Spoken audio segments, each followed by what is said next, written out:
Hello everyone, my name is Kelly Hale. I'm a teacher in Highlands Ranch, Colorado, and today I want to look at the Puritans' impact on the government.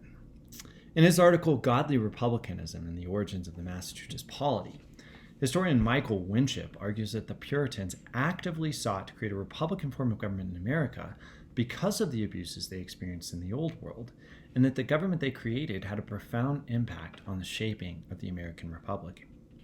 Winship says that Elizabethan Presbyterians, the spiritual forefathers of the Puritans, were especially concerned with absolute power resting in the hands of a few people. They feared the influence of corrupt bishops and stressed the importance of synod rule in ecclesiastical structures.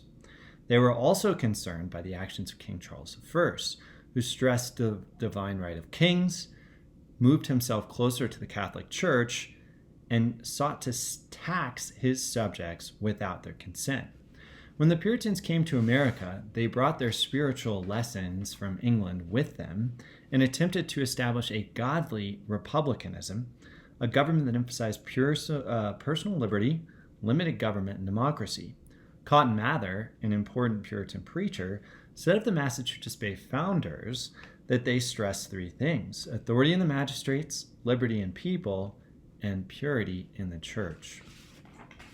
Winship's arguments are important because they challenge the current secular narrative, which suggests that the Enlightenment, more than any other movement, impacted the American founding.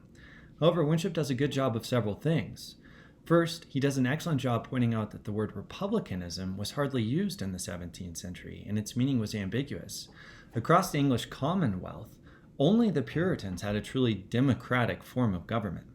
Secondly, his thoughts and ideas are corroborated by other historians. Liberty professor Roger Schultz argues that the Great Awakening, a movement influenced by the Puritans, had a revolutionary impact due to its emphasis on freedom and autonomy. The famous orator Samuel Davies fought with Baptists and even Thomas Jefferson for religious freedom in Virginia, and historian Harry Stout argues that George Whitefield's preaching gave the common people the rhetoric they needed to participate in the American Revolutionary War. Now, while Winship does an excellent job of pointing these things out, there are some questions for further study that I think would be illuminating. First, to what extent did Presbyterian leaders and Puritans were they influenced by the ideas of Locke and Montesquieu? Throughout his article, Winship constantly brings up this idea of a balance of powers or a separation of authority, similar to the ideas presented by Montesquieu in his two treatises of government. It would be interesting to see if Montesquieu impacted the Puritans or perhaps Puritans impacted Montesquieu.